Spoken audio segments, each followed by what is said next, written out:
Returning to the dirt highway, we follow 8A for a little less than 30 miles before Kirk tells us that we're at a good spot. So we pull over and get ready for a unique experience. So we are out about... Standing in the dark. Standing in the dark. We're quite a few miles away from where we hiked earlier. I think it was that direction, but... It's too dark to tell. Good luck. It's already pretty dark, and we're just getting started here. Why this area for dark sky viewing? Well, we saw it as we drove out of Cedarville. Came up and over the hill, saw a couple little lights by Via, and then we put those in the rear view mirror and drove for another 15 miles or so. And we haven't seen a light on the road or around the road since. It is amazing when you look away from any sort of light source, because it's nothing. It's truly just dark. Well, that is because your eyes are not adjusted to the dark yet. So how can we help ourselves adjust and be able to enjoy it? Well, we have white light on us now, which causes our pupils to constrict, causes our eyes to adapt to bright light. To fix that, we need to shift our lights. So how do we do it? We do it by moving to red light. Oh, so that's why you gave us these. That's it, yeah. So we turn these guys on, and now we are... Is that red? Yeah. Good. So what does the red light do? By shifting to red, or shifting away from that daylight color of light, and it allows our eyes to start slowly adjusting. There's another aspect of darkness too, and that is, we are creatures of this earth. And for most of our existence as humans, for the last 50,000 years, we have lived in these patterns of daylight and darkness. Our bodies need that. And with all the artificial lights we bring into our life, we're not getting that. They find out when people get out into the wilderness, one of the best remedies they get is having dark nights. And when that happens, your body's circadian rhythm starts kicking in, you're resting better at night, and you just feel better. So if you're going to go out and have a dark sky experience, or go out and explore dark skies, what are some of the things we can do? Well, one of the amazing things today is the cameras that we have. Even our cell phones have really good cameras. And they can take dark sky pictures, because what's going to happen is our eyes adjust to the darkness and open up.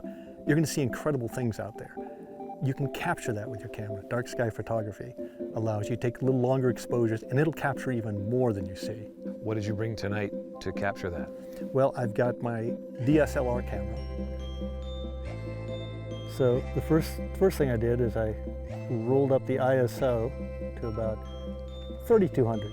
Then I've got the aperture at f2.8, which is this wide open, and then I've got 15 seconds up here for the exposure, and then you just let it go. And 15 seconds later, it'll flash up with the image on the screen. This is how Kirk's time-lapse recording turned out. Kirk and the Friends of Nevada Wilderness shared some of the photos and video they've taken of night skies over the years, and you can see that even though everyone is looking at the same sky, the result of their photography is anything but redundant.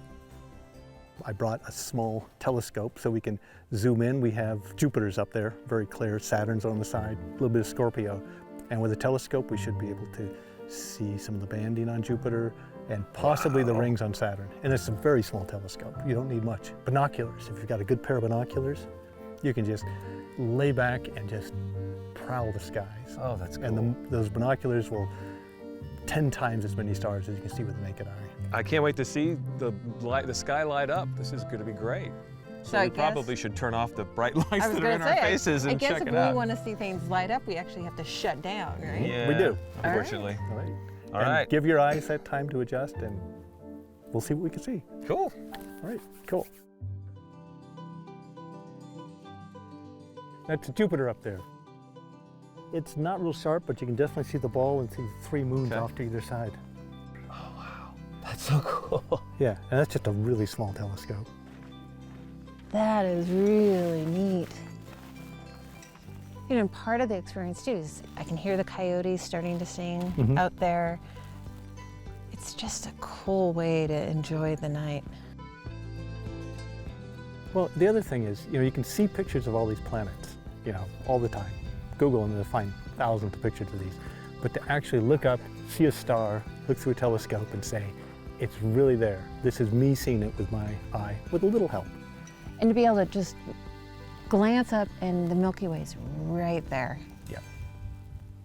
Our camera crew is made up not only of videographers, but also still photographers. Martine, Tim, and Joey all have their own cameras, and they each take a shot at photographing this incredible sky.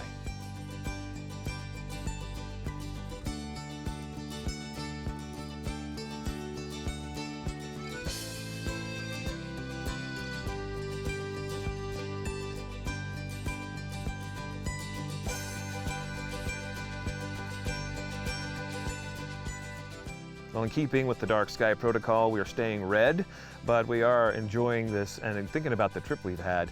This has been unlike any we've ever encountered all throughout the dark sky territory, from Planet X, which was a remarkable place, to the view from up on top of Hayes Canyon yesterday. Well, we did have an unexpected flat tire, but at least we were prepared and we had our spare with us. Yeah, it worked out just fine, ultimately. And then today, up at Massacre Rim, that was incredible. And this dark sky viewing experience, this is a trip that we will not soon forget. For more information about this or any of our trips, visit us at pbsreno.org. And until our next Wild Nevada adventure, we hope that you get to enjoy a little bit of Nevada for yourself. See you next time.